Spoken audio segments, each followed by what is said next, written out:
અમારે તો ખાલી પ્રભુ પર અહીંયા પ્રભુ છે ને તેની પર અમારા ખોટા આરોપ છે ખબર પડે છે, અંદરથી ખબર પડે એવું છે.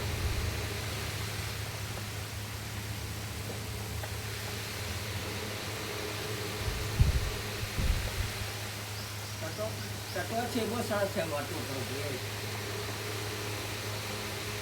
આ તો દશક લેતી છે એટલે માર પાસે ભલે કોઈ વ્યક્તિ ગમે તે આરોપ કરે કે દુનિયામાં કે આમ છે ને તેમ છે પણ એવું કાંઈ હોતું નથી. તત્વ સાચું જુઓ ને સાચું જાણો એમાં બધું આવી જાય. તમે બરાબર જુઓ ને પ્રભુ કહે કે ના અમે નાના હતા પેલા બધા રમત થોડા અંદર જોતા તો ખબર પડશે અંદર કંઈ નથી. એવું આ તમે જે છે તેને સાચું અંદર ડીપમાં જઈને જુઓ ને કે શું છે તો જે હોય તે જોવાનું બીજું કેવી રીતે સંભવ. આદ્ય પરબ્રહ્મ સદગુરુ દેવ કી જય. ઓમ શ્રી પરમાત્મને નમઃ.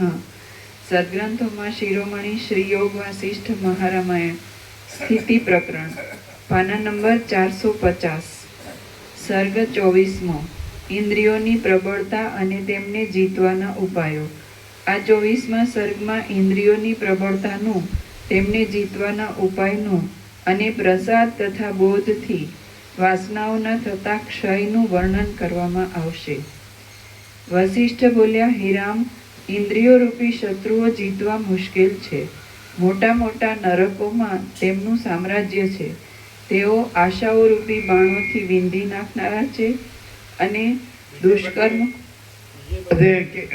આ રીતે જે આભાસ વ્યક્તિ છે એને પૂર્ણ બ્રહ્મ પરમાત્મા એને વ્યક્તિને વાળા થયા છે અને બધા જુદા જુદા થયા છે. એ રીતે ખબર પડે કે જુદું જુદું પરિચ્છિન્ન, દેશકાળ પરિચ્છિન્ન, જન્મ મરણ વાળું સુખ વાળું એ કાંઈ નથી, એ પ્રભુ નથી. અને પરમાત્મા એક જ છે, કેવળ અનંત ચૈતન્ય પ્રકાશ પરમાત્મા છે. તો એ રીતે જે તત્વબોધ છે, તત્વ પ્રકાશ સાચો છે. પણ પછી કોઈ વ્યક્તિ થાય અને એ પરમાત્માનો પ્રકાશ કરે પછી એ વ્યક્તિને જ પરમાત્મા કહેવામાં આવે એ ખોટું છે. એટલે એવી રીતે વ્યક્તિવાળા થાય. એટલે વસિતના વ્યક્તિવાળા ત્યાં નથી, ભાઈ હું આ વસિત નથી અને કેવળ અનંત ચૈતન્ય પ્રકાશ પરમાત્મા છે. તો અહીં પણ વ્યક્તિવાળા નથી, ક્યાં નથી, થશે નહીં. કેમ? કારણ કે જે આભાસનું છે એ પ્રભુ નથી, પણ જે પરમાકાશ પ્રભુ સાચો હું છે એ પ્રભુ છે. તો અહીં સાચો હું છે તો એ પરમાકાશ પ્રભુ છે, પણ આ ખોટો હું છે એ પ્રભુ નથી. એટલે એનું વ્યક્તિવાળો નથી થતો કે આ હું કાંઈ નથી. મહાચિદાકા સબ કુછ છે, મેં કુછ નહીં હે. એટલે આ હું કાંઈ નથી, માટે આ હું પ્રભુ નથી, માટે વ્યક્તિવાળો ન થાય.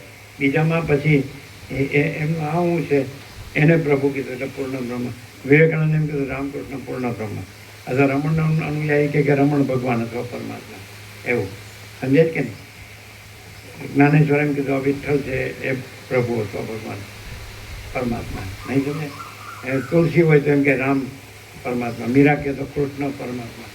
તો એવું અહીં નથી. અહીં તો એ જે અનંત ही अनंत है, अनंत में अनंत ही है.